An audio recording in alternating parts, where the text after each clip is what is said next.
Olá, boa tarde, tudo bem? Vamos dar início aqui à apresentação do ensaio Como descrever a governança na rede ou a rede de governança na cadeia logística farmacêutica. Bom, eu fiz uma pesquisa, né, com relação a essa matéria, né, esse crédito, e pesquisei inclusive com algumas pessoas que eu conheço, né, para a gente falar sobre esse assunto. Então ele é bem vasto, bem amplo, e o que a gente nota é que assim, nem todos têm a clareza de como que funciona a rede, né, e os atores aí dentro dessa cadeia farmacêutica. Inclusive, o desenho que foi idealizado para fazer essa abordagem, ele mostra, na realidade, a rede farmacêutica, não a rede logística farmacêutica, né? A rede logística farmacêutica é mais intrínseca e ela fica em segundo plano. Então, vamos dar início aqui à apresentação que foi montada. Bom, aqui são alguns trechos, né, que a gente dividiu o ensaio em trechos com relação aos tópicos que o professor Marcos solicitou para ter nesse ensaio, né? Então, aqui são as teorias e os conceitos, né? Então, foi retirado do livro do Paulino, né? E foi retirado também do artigo, né? O artigo do Jones, do Risterli e do Borgatti. Alguns trechos que a gente entendia que eles eram, que eles iam de encontro com a descrição, né, dessa cadeia logística farmacêutica, dos atores e dos elos. Então a gente inicia aqui essa abordagem com alguns trechos que foram retirados do livro. Dando continuidade, né, então achados da literatura e aí os conceitos relevantes que foram selecionados inicialmente aqui do livro do Paulino, né, que fazem parte aí da base teórica do estudo. Então são os trechos, ali a gente indica o capítulo, né, e a página que foi retirado. Então ele fala aí da nova economia institucional e a gente retirou alguns trechos aí para ilustrar isso. Aqui diz respeito aos conceitos relevantes, né? Aí sim, agora a gente entra no artigo, né? General Theory of Network Governance, Exchange, Conditions and Social Mechanism. Então, o artigo do Jones, do Risterli e do Borgatti. Então, trechos que são extraídos aí do artigo e que ilustram aí a relevância para o estudo da nossa cadeia.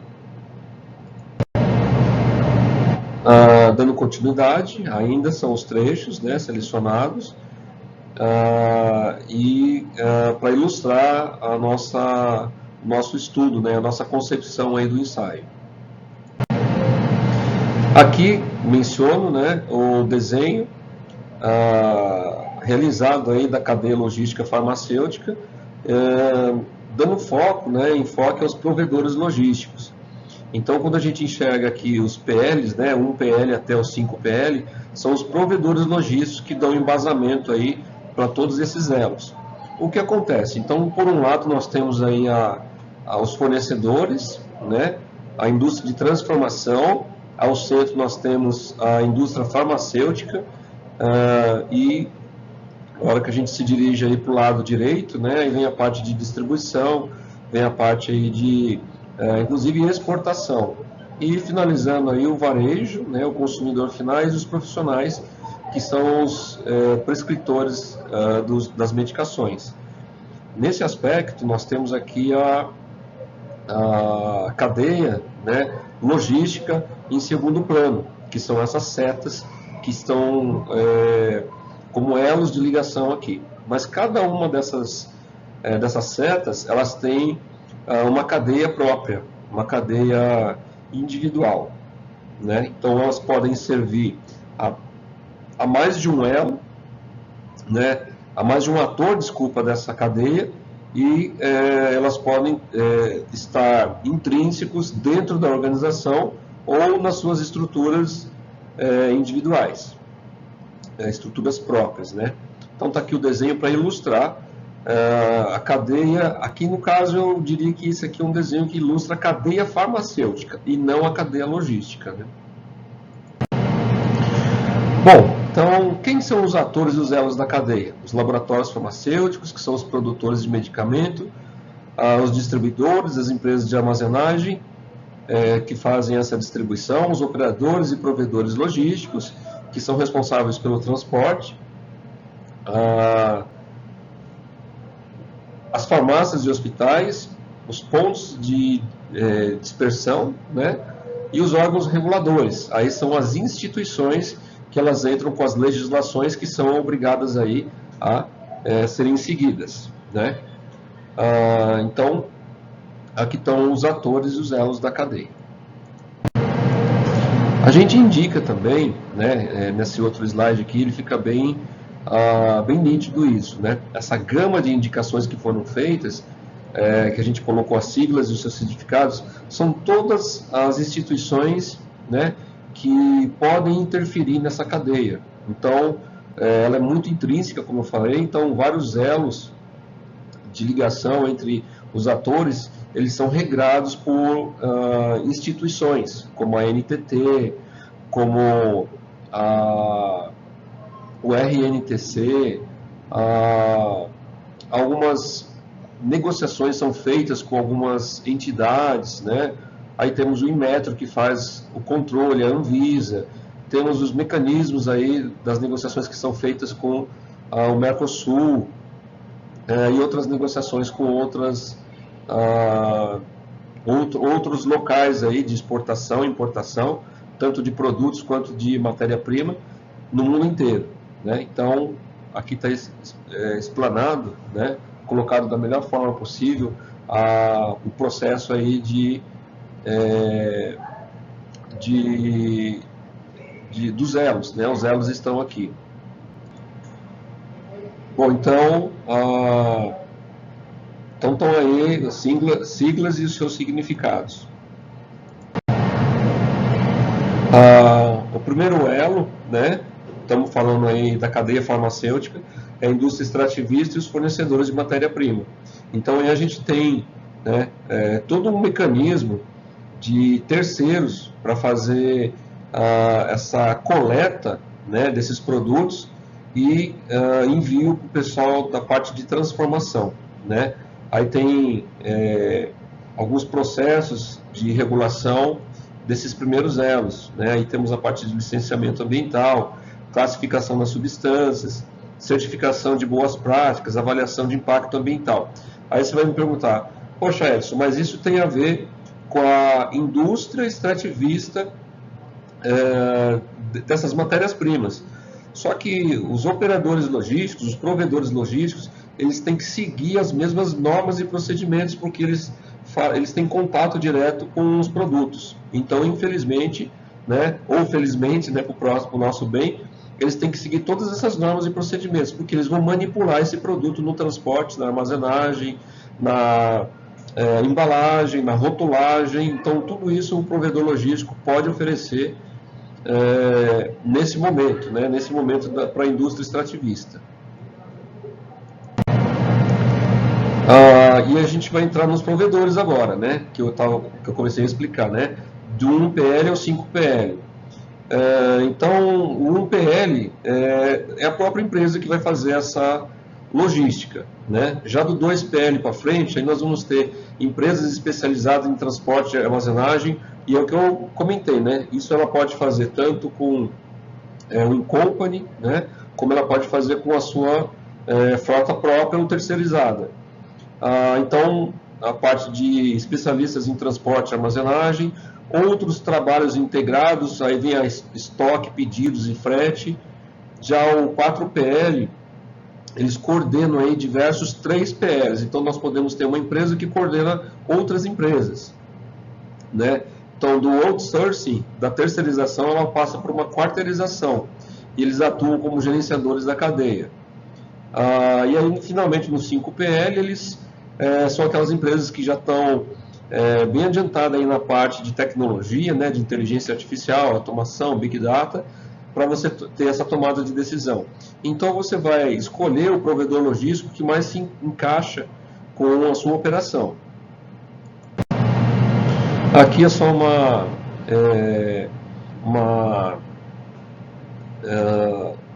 uma ilustração, né, de como que faz essa parte de contratação dos PLs. Eu também indico, né,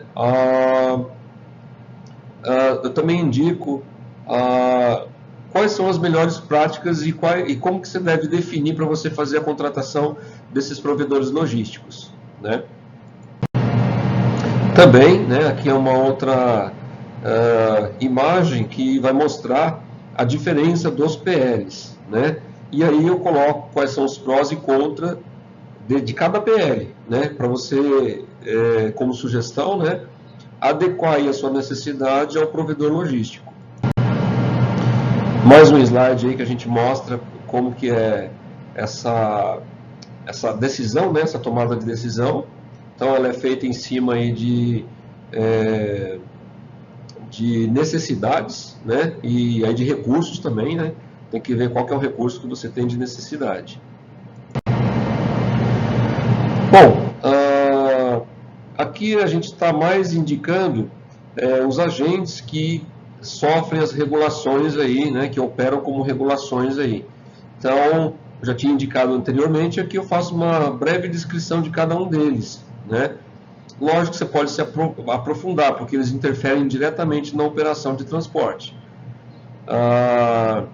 Tem uma crescente demanda aí com relação à parte de armazenagem, né, principalmente a refrigerada, a parte de segurança física da carga, rastreabilidade contínua, porque é um pouco mais intrínseco, né? Então, se a gente faz a contratação de um terceiro, obviamente que o provedor logístico ele não vai ter uma seguradora própria, então ele tem que contratar, né, aquilo que estava falando, o contrato guarda-chuva, ele tem que contratar uma outra empresa, e aí estamos falando dos grandes bancos ou empresas de segurança, que podem ofertar o processo de seguro para ele. Só que anterior a isso, ele precisa ter um gerenciador de risco, que a gente chama de GRIS, né?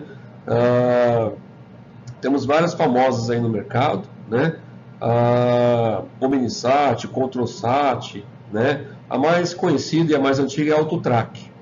Então, também é necessário você fazer a contratação desse prestador de serviço para te dar embasamento no gerenciamento de risco para você ter a pólice de seguro. Caso contrário, você não consegue fazer seguro, né? Então, aí já seriam outros atores, mas eles continuam sendo atores da cadeia logística. E aí a gente encaixa essa cadeia logística dentro da cadeia farmacêutica. Aqui alguns entes reguladores governamentais, instituições, a Anvisa, o CONTRAN, Ministério do Transporte, né, do Trabalho e de Segurança, porque mexe com a parte de funcionários, colaboradores, né? Aí entram até algumas NRs aí, principalmente a parte de ergonomia, EPI, EPC, a parte de condutas dentro do processo logístico, né? Licenciamento ambiental, a parte do Inmetro e regulação do uso de substâncias radioativas, porque provavelmente você tem aí, principalmente na área de geração de imagens, essa necessidade de substâncias radioativas. Então entram outros atores aí dentro dessa cadeia. Então se a gente for mapear essa cadeia, é bastante tempo que leva para fazer isso, são muitos elos que a gente precisa fazer o levantamento e todos eles estão ligados intrinsecamente, direto ou indiretamente, à rede farmacêutica. Aqui eu só faço mais algumas citações de atores e acordos internacionais, né? Então, se a gente não tem acordo internacional, a gente não pode fazer importação ou exportação. Então, é necessário fazer esse link com essas negociações e com instituições de comércio internacionais. Então, a gente está mexendo com o Ministério aqui de Importação e Exportação. Bom, aqui eu falo sobre a interatividade organizacional e a cooperação, né, projetos comunitários, participação pública, acordos institucionais e parcerias acadêmicas. Então, tudo isso serve como estudos, né, alguns já estão até em adiantado estágio aí, para ofertar a melhor tecnologia que a gente tem no mercado para essas abordagens aí junto à indústria farmacêutica. Contribuições da logística na cadeia de suprimentos. Então, ela tem que assegurar essas condições ideais aí de armazenamento, implementação de mecanismos eficazes de controle de qualidade ao longo da cadeia de suprimentos e com relação aos medicamentos que requerem condições especiais e específicas de temperatura, umidade, iluminação, garantir a sua eficácia. Então envolve tudo isso daí, instalações, tecnologias especializadas, sistemas de monitoramento, controle ambiental e todo esse amparato aí para garantir que esses medicamentos sejam entregues da melhor forma possível.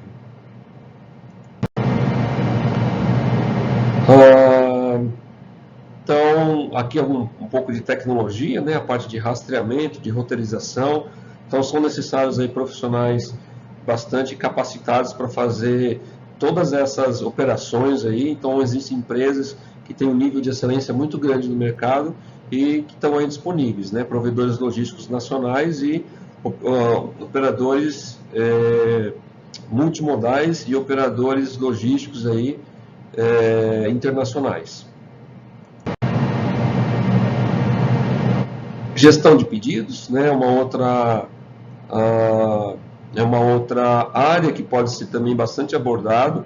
Essa parte do compliance, né, que faz a regulação de segurança e dentro dos parceiros, essas reuniões de alinhamento que são feitas, né, também nós temos em caráter aí de qualidade, né, a cada 3 meses aí o pessoal faz todo um levantamento aí para fazer o levantamento de qualidade junto a esses fornecedores, né? E aí são levantadas as não conformidades e ações corretivas aí para melhoria dos processos.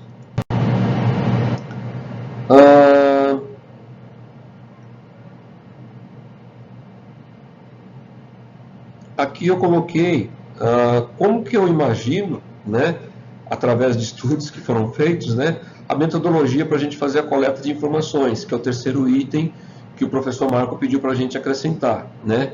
Então, como é que eu consigo fazer essa coleta dessas informações? Então, podemos fazer isso através de uma pesquisa narrativa, ou ela pode ser fenomenológica, ou uma teoria fundamentada, podemos fazer estudo de caso, né, para a gente conseguir fazer esses levantamentos e até estudar as culturas e grupos sociais em profundidade, que é uma etnografia que nós podemos também realizar, né? Então, esse estudo ele poderia analisar uma cadeia logística específica, explorar a cultura organizacional de um operador logístico, poderíamos ter, né, no caso de uma teoria fundamentada, que ela poderia emergir através da análise de como desenvolve os mecanismos da governança na área da logística, né? E também a gente pode indicar aí formas combinadas para a gente fazer esse tipo de pesquisa. Métodos de informações, né? Sugestão que a gente coloca aqui, né? De introdução, as justificativas, os objetivos específicos, né? Identificar os tipos de redes presentes, centralizada, descentralizada e distribuídas, que é o que a gente focou também, né? Eu dei vários exemplos aqui com relação a essas redes, que são muito importantes, né? Avaliar os mecanismos sociais de confiança, reputação, sanções coletivas, investigar o papel das instituições formais e informais na coordenação da cadeia. E aí poderíamos colocar como objetivo geral, né? Analisar os mecanismos de governança em rede na cadeia logística farmacêutica. Aí alguns métodos que eu coloquei, né? Como coletar essas informações, né? Então, aqui é mais voltado para a parte de pesquisa. Também, né, como coletar essa pesquisa, uma estrutura analítica, diagnóstico de governança, resultados esperados.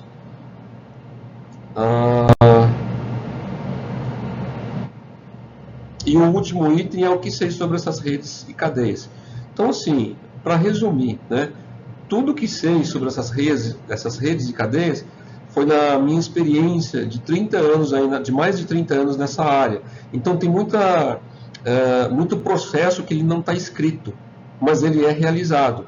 Então a gente pode perceber isso ao longo aí desses anos, né? Inclusive o professor pediu para a gente fazer 3 questionamentos aí, como se fosse entrevista, né? E eu acabei fazendo 3 entrevistas mesmos, né? O resultado dessas entrevistas estavam diretamente proporcional com os provedores. Então, respostas, né? As questões de como você identifica benefícios intangíveis no relacionamento da cadeia, como o senso de comunidade, lealdade, né? E aí ele fala para identificar os elos.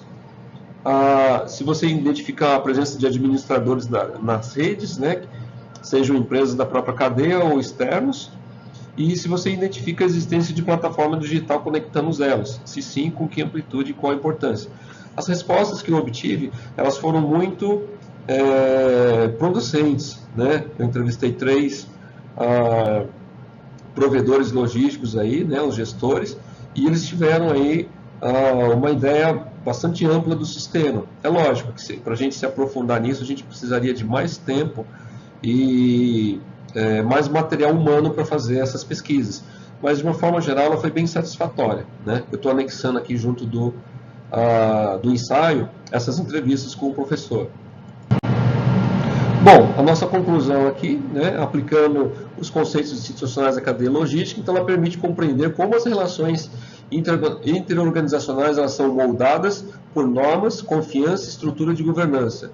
E essa coexistência de diferentes tipos de redes e a influência de fatores socioculturais e regulatórios demonstram a complexidade e a necessidade de coordenação eficiente nesse setor estratégico.